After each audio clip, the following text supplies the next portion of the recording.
तो स्टूडेंट आपने मेरे पहले लेक्चर में डिटेल से आप समझ चुके होंगे कि इसका पूरा थीम क्या है।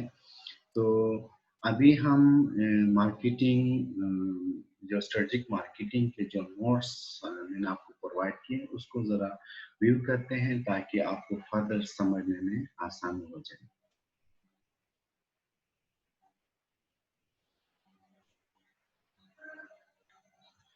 आपसे रिक्वेस्ट है कि आप लोग अपने नोट्स सामने रख लें कि जैसे कि मैंने आपको बता दिया अपने पहले वीडियो लेक्चर में भी कि there are some objectives. Okay, when you are starting some topic there are some learning objectives, so these objectives are very important to mention here because after the completion of this content, this chapter, student can evaluate himself after asking these question from himself or herself.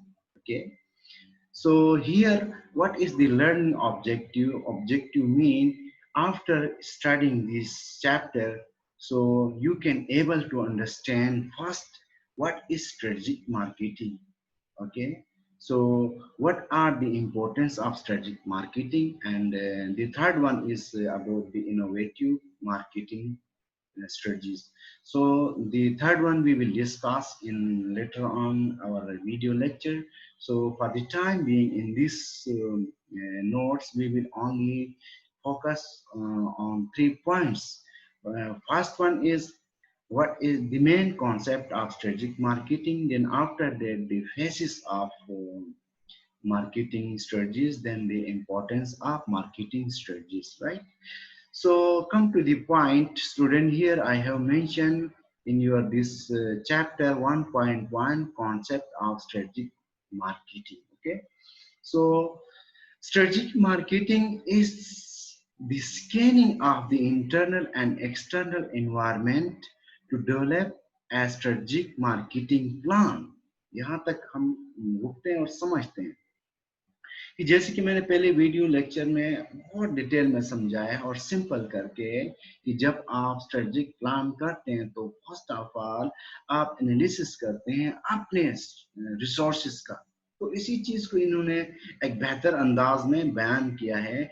उन्होंने कहा कि internal and external, ठीक है ना, environment. तो internal में क्या आता है, आपके जो इसमें वीकनेसेस एंड थ्रेट्स, यानी कि वीकनेस एंड स्ट्रेंथ्स, ठीक है। यानी कि इंटरनल इन्वायरमेंट में आपके पास क्या रिसोर्सेस है, आपके पास कैपिटल कितना है, आपके पास मैन पावर क्या है, आपके पास नॉलेजेबल लोग कितने हैं, ठीक है ना, आपके पास टेक्नोलॉजी किस तरह का है, ये सब चीजें आप देख रहे होते हैं, ठीक है। और दूसरा, इंटर एक्सटर्नल इन्वायरमेंट की जब बात होती है तो हम देखते हैं कि आपके कंपटीटर किस तरह के हैं, यानी कि आपके किस हद तक आपका मुकाबला कर सकते हैं, ठीक है ना, यानी कि ये थ्रेट्स में आ जाते हैं, ठीक है। और नया जो बिजनेस आपकी तरह का इंटर होने का क्या चांस है मार्केट के अंदर, ठीक है। और इससे बढ़ के अपॉर्चुनिटीज की, यानी कि आपके बिजनेस को फर्दर स्ट्रेंथन करने के लिए, फर्दर इसको एक्सटेंड करने के लिए और क्या क्या मौके हैं, ठीक है। ये लाइन समझने के काबिल है, इसीलिए मैंने इसको डिटेल में समझाया। फिर दोबारा पढ़ते हैं। Strategic marketing is the scanning of the internal and external environment to develop a strategic marketing plan, ठीक है। यानी कि स्ट्रेटेजिक मार्केटिंग प्लान को डेवलप करने के लिए first of all you need to study what are your strengths and what are your weaknesses, and at the same time what are the opportunities outside your market, your organization, and what are the threats। उसके बाद आगे क्या कहता है, दे plan आपने वो किया, ठीक है ना, दे differentiates the organization from its competitor in its target markets। तो मैंने पहले भी कहा था ना कि आपको एक तो अपने इंटरनल रिसोर्सेज को देखना है और साथ साथ अपने कंपटीटर के स्ट्रेटजीज को भी देखना है, उसके भी स्ट्रेंथ्स को देखना है, ठीक है। तो लिहाजा आप जो प्लान तरतीब दे रहे हैं वो ऐसा प्लान हो जो कि आपके ऑर्गेनाइजेशन को आपके कंपटीटर से डिफरेंशिएट करे, ठीक है। लफ्ज डिफरेंशिएट की बात जब आती है तो एक ऐसा अमल, एक ऐसी एक्टिविटी जो कि आपका कंपटीटर लॉन्ग टर्म में आपका मुकाबला नहीं कर सकता, ठीक है। और आगे क्या कहता है, differentiate the organisation from its competitor in its target market, whereas being consistent with the mission statement of your organization। तो ये एक और बात आ कि अब देखें ना, ये चीजें कीवर्ड्स होते हैं ना, कीवर्ड्स किसी भी चीज के जान होते हैं, ठीक है ना। तो सम टाइम कहते हैं ना स्टूडेंट, सर मैंने 3-4 पेजेस लिखे थे, आपने मुझे कम मार्क्स दिए, फलाने ने तो एक पैराग्राफ लिखा था। बात ये होता है कि कीवर्ड्स उसने कितने इस्तेमाल किए, ठीक है ना। कीवर्ड्स क्या करता है, यानी कि दरिया को कोजे में बंद करना, यानी कीवर्ड्स हर चीज को उसको तकमील करता है, उसकी कॉन्सेप्ट को, उसकी डेफिनेशन को। तो अब यहाँ पर बात क्या हुई, अगर हम मिशन स्टेटमेंट को यहाँ से अलग करें, गोल्स को, ऑर्गेनाइजेशन गोल्स को इस डेफिनेशन से अलग करें, तो फिर ये स्ट्रेटेजिक मार्केटिंग का नहीं। तो इसका मतलब ये हुआ कि जब आप स्ट्रेटेजिक मार्केटिंग प्लान कर रहे हैं, एक तो ठीक है वो आपको डिफरेंशिएट कर रहा है दूसरे कंपटीटर से, बट वो जो आप प्लान कर रहे हैं, ठीक है ना, जो स्ट्रेटजी बना रहे हैं, it must be reflect the organizational mission statement, organizational objectives, right। तो इसी तरह व्हाट इज स्ट्रेटेजिक मार्केटिंग, इसी चीज को फर्दर मैंने डिटेल में यहाँ पे डिस्कस किया है, लेकिन इसमें एक अहम बात जो यहाँ पे मैंने जिक्र किया है 3 चीजों का, यानी कि क्या है कि स्ट्रेटेजिक मार्केटिंग इन्वॉल्व्स 3 क्वेश्चन, यानी कि 3 क्वेश्चन आपके जहन में होते हैं। सबसे पहले वेयर टू compete, हमने कहाँ compete करना है, ठीक है ना। हाउ टू compete, कैसे करना है मुकाबला, ठीक है ना। Then third one, when to compete, और किस टाइम, ठीक है। तो अब ये तो हुई, क्योंकि इसके ऊपर बहुत ज्यादा डिटेल में बात हुई है। और स्टूडेंट एक और बात बताऊं कि शुरू के लेक्चर में, क्योंकि इस सब्जेक्ट को एक्सप्लेन करना बहुत लाजमी होता है, तो थोड़ा सा ये लेक्चर्स जो है थोड़ा सा इसका ड्यूरेशन ज्यादा होगा, तो आप लोग माइंड नहीं करें, क्योंकि यहाँ चीजों को समझेंगे तो फिर आगे हमें आसानी होगा चीजों को समझने के लिए, ठीक है। कीवर्ड्स होते हैं, बहुत सारी चीजें। तो बात यह हो रही थी कि हमने स्ट्रेटेजिक मार्केटिंग को बहुत बेहतर अंदाज में अब तक समझ लिया, ठीक है ना। तो अब सवाल ये पैदा होता है कि चलो ये तो हो गया, लेकिन इसको तरतीब कैसे दिया जाता है, तो यहाँ इसको कैसे डिजाइन करते हैं। तो इसके कुछ फेसिस होते हैं। फेसिस यानी कि इससे मुराद ये है कि जब आप कोई मकान बना रहे हैं तो इसके कुछ phases, first of all you need to develop a map, ठीक है ना। एक नक्शा, एक मकान का नक्शा आप बना लेते हैं, ठीक। देन आफ्टर दैट उस नक्शे के मुताबिक फिर आप पहले बुनियाद डालते हैं, फिर दीवारें, फिर छत, राइट। तो ये तो नहीं हो सकता कि आपने पहले छत बनाया हो या बुनियाद के बगैर दीवारें बनाया हो। तो इसी तरह स्ट्रेटेजिक मैनेजमेंट में भी कुछ फैसेस होते हैं, उन फैसेस को फॉलो करना बहुत जरूरी होता है, ठीक है स्टूडेंट। तो वो मैंने 1.2.1 में डिस्कस किया है, phases involve in the strategic marketing planning process, ठीक है। तो सबसे पहला जो है प्लानिंग फेज। जब आप प्लानिंग फेज में क्या होता है, जैसे कि मैंने पहले ऊपर बता दिया है कि आपने उन तमाम चीज़ों को स्कैन करना है, एनालिसिस करना है, रिसोर्सेज को वो करना है, अपने ऑब्जेक्टिव्स को सामने रख के ऑर्गेनाइजेशन, देन आपके जो कंपटीटर है उनके चीज़ों को देख के आपने इन तमाम चीज़ों को इसको एनालिसिस करना है, ठीक है। तो इसको कहते हैं स्वॉट एनालिसिस। स्वॉट यानी कि SWA होता है, इंटरनल में आता है, यानी कि स्ट्रेंथ एंड वीकनेसेस, हमेशा अपने स्ट्रेंथ और वीकनेसेस को देखा जाता है। देन OT जो इंटर एक्सटर्नल इन्वायरमेंट में आता है, वो अपॉर्चुनिटीज एंड थ्रेट्स, ठीक है। ये आपने इनको देखना है फर्स्ट फेज में, इनको ऊपर डिस्कशन करना है, इनको स्कैन करना है, इनको एनालिसिस करना है, ठीक है। देन उसके बाद एक मार्केटिंग मिक्स स्ट्रेटजी है। ये मार्केटिंग मिक्स स्ट्रेटजी एक बहुत अहम टर्मिनोलॉजी है। आई डोंट नो कि आप लोगों ने इसको पहले पढ़ा है, अगर नहीं पढ़ा है तो डजंट मैटर, इसको थोड़ा सा हम डिटेल में पढ़ लेते हैं ताकि आपको समझने में आसानी हो जाए।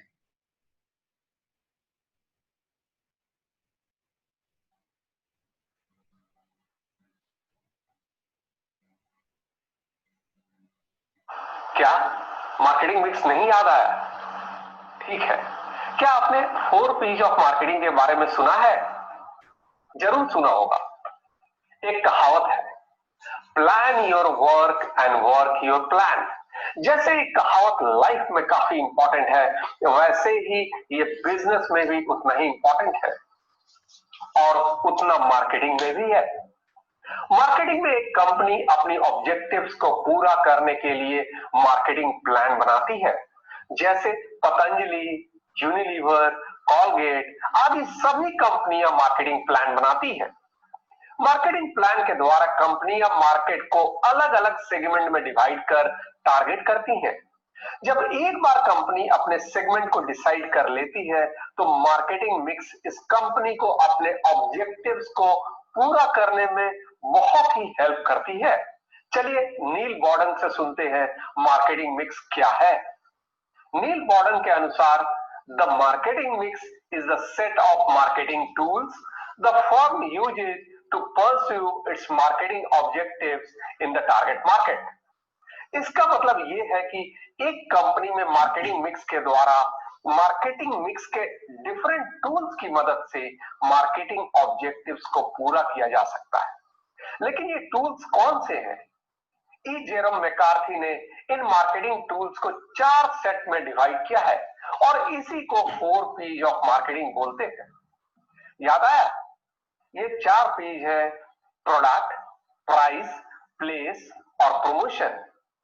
मैं फिर से बोलता हूं, प्रोडक्ट, प्राइस, प्लेस और प्रमोशन।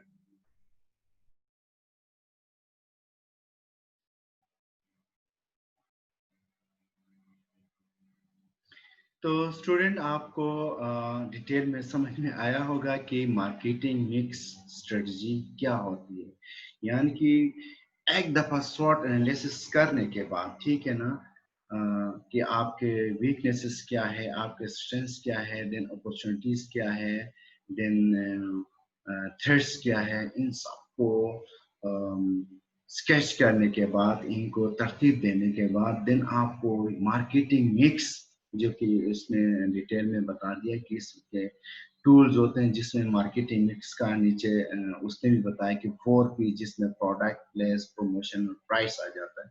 ठीक है ना। इन टूल्स के जरिए आप क्या करते हैं, अपने ऑब्जेक्टिव्स को तरतीब देते हैं। ठीक है। उसके बाद ये सब कुछ करने के बाद जो आपका तीसरा पॉइंट पे जो आता है, इम्प्लीमेंटेशन फेज। अब आपने सब चीजें कर ली है, ठीक है ना, प्लान भी किया, उसके बाद मार्केटिंग मिक्स टूल्स के जरिए आपने ऑब्जेक्टिव्स को भी डिफाइन किया, करने के बाद फिर आप इसको आपने इम्प्लीमेंट करना है। ठीक है ना। इम्प्लीमेंटेशन फेज, यानी कि आपने इसके ऊपर काम करना स्टार्ट करना है। तो इसके लिए भी फर्दर 4 चीजों से आपको गुजरना पड़ेगा। सबसे पहले collecting resources. First of all, you need to start all the resources, to activate all the resources which is important to execute your strategic marketing, right? Then secondly, marketing hierarchy. Then you need to make some steps, some level to execute the your marketing strategy, right? Then uske baad third point mein formulate schedule. Then after that, finalizing the hierarchical levels, then collecting the resources, then you need to formulate the schedule जैसे कि date wise तरतीब देना, उसके अंदर कौन सी दिन कौन सा क्या करना है, किसने कब करना है, कौन सी चीज कहाँ इस्तेमाल करना है। ठीक है। देन फोर्थ में एग्जीक्यूटिंग द प्लान, उसके बाद फिर प्लान पे अमल करना स्टार्ट करना। ठीक है। सो इसी तरह स्टूडेंट, ये जो फेस में जो लास्ट इसका आता है, इवेल्युएशन फेस। आपने काम करने के बाद रुकना नहीं है। ठीक है। इवेल्युएशन, फिर आपने इवेल्युएट भी करना है कि आया ये जो आपने प्लान तरतीब दिया है, ये काम सही तरह कर रहा है या नहीं कर रहा है, इसमें कोई चीज एडिशन की जरूरत तो नहीं है, किसी चीज को हटाने की जरूरत तो नहीं है, या कोई और इसके अंदर कोई अमेंडमेंट की जरूरत नहीं है, या कोई मतलब आपने इसको मतलब इवेल्युएट करना है, एनालिसिस करना है। कि एनालिसिस में सबसे अहम चीज जो होती है, हम ऑब्जेक्टिव से इसको कंपेयर करते हैं, आया कि जो हमारा जो टारगेटेड ऑब्जेक्टिव है हमने इसको अचीव किया या नहीं किया। ठीक है, उसके बाद जो एक पॉइंट यहाँ डिस्कस किया है, guideline for strategic marketing planning process. Guidelines क्या है, यानी कि किन किन चीज़ों पे आपने अमल पैरा होना है इस काम को स्टार्ट करने से पहले। ये इंतहाई सिंपल है, 4 पॉइंट्स है, आप लोग इसको डिस्कस कीजिएगा। उसके बाद एक और भी चीज़ है कि आपने किन चीज़ों से बचना है, ठीक है ना, क्या चीज़ आपके इस स्ट्रेटजिक मार्केटिंग प्लान में रखना डाल सकती है, कोई इश्यू ला सकती है, ठीक है ना, तो उनको पहले से ही आपने उनसे होशियार रहना है, उनको देखना है। तो वो पॉइंट्स मैंने यहाँ पर 9 पॉइंट डिस्कस किए हैं, इनको आपने जरूर पढ़ लेना है, ठीक है, ये कोई मुश्किल नहीं है।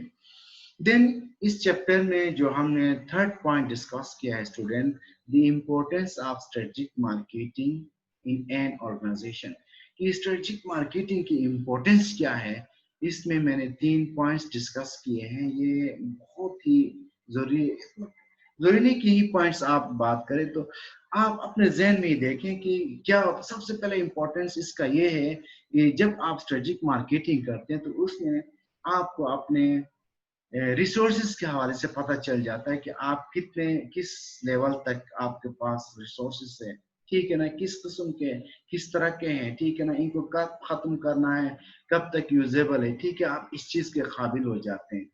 उसके बाद जो इसमें दूसरा एक फायदा जो होता है, help in establishing the clear marketing objective, क्योंकि आपको क्लियर, यानी कि कभी उधर वाली बात है, clear cut objectives through strategic marketing के जरिए वाज़ेह हो जाते हैं, इसका एक ये फायदा होता है। उसके बाद जो लास्ट इसका जो है स्ट्रीमलाइन प्रोडक्ट डेवलपमेंट, ठीक है ना, तो आपकी जो प्रोडक्ट डेवलपमेंट है आपको पता चल जाता है कि आपने करना क्या है, अपने प्रोडक्ट को किस तरह से लेके चलना है, उसके क्वालिटी को क्या करना है, उसके प्राइस को किस तरह का किस लेवल पे रखना है, उसकी पैकिंग, उसके एरिया, ये सब चीजों का इस स्ट्रेटेजिक मार्केटिंग के जरिए आपको पता चल जाता है। उसके बाद स्टूडेंट एक पॉइंट यहाँ पे मैंने डिस्कस किया है 1.4, difference between strategic marketing and marketing strategy, ठीक है ना। ऑल तो इसके जो नोयत जो है इसमें कोई वो नहीं है, लेकिन इसके इसके कुछ डिफरेंशिएशन, कुछ पॉइंट्स इसके डिफरेंस है कि कॉन्सेप्ट इसका थोड़ा सा डिफरेंट है। कि स्ट्रेटेजिक मार्केटिंग जैसे कि हमने ऊपर पढ़ लिया, ये सब कुछ स्ट्रेटेजिक मार्केटिंग में आता है। एंड मार्केटिंग स्ट्रेटजी, तो मार्केटिंग स्ट्रेटजी इटसेल्फ क्या होता है, क्या इसके अंदर का कोई जुज़ पार्ट है या कोई अलग चीज है, ये आप जरूर पढ़ लेना, ठीक है। तो ये पॉइंट मैंने यहाँ पे इसलिए यहाँ पे इंक्लूड किया है कि ताकि आप लोगों को समझ आ जाए कि कुछ स्टूडेंट जो कि MBA 3.5 जो कर रहे हैं उनका कंटेंट में मार्केटिंग स्ट्रेटजी लिखा गया है, और MS के स्टूडेंट के साथ स्ट्रेटजिक मार्केटिंग, ताकि आपको कोई कंफ्यूजन ना हो, ठीक है student. So thank you very much. आपको ये नोट्स काफ़ी हद तक आपको क्लियर हुआ होगा। फिर भी कोई एम्बिग्युइटी या कोई इश्यू है तो मुझसे ज़रूर शेयर कीजिएगा, क्योंकि नॉलेज है ना, ये लिमिट नहीं है, तो इसकी कोई लिमिटेशन नहीं है। ये चीज़ें डिस्कस करना बेसिकली आपको मजबूर करना किसी चीज़ को ऊपर गौर करने के लिए। ये जो बातें मैंने ऊपर की, ऊपर से यहाँ डिटेल में बातें की, इसका ये मतलब नहीं कि ये हर पे आखिर है। बेसिकली ये आपको मैं इनवाइट कर रहा हूँ कि इन चीज़ों पे आप सोच करना स्टार्ट करें, इसके लिए आप अपना माइंड बनाएं कि ये क्या चीज़ें हैं, ठीक है student. So thank you very much. तो इंशाल्लाह इस वीक के एंड तक फिर आप लोग इसके मुझे रिफ्लेक्शंस भी दे देंगे। तो इंशाल्लाह नेक्स्ट वीक में हम नए टॉपिक के साथ आएंगे। Thank you very much.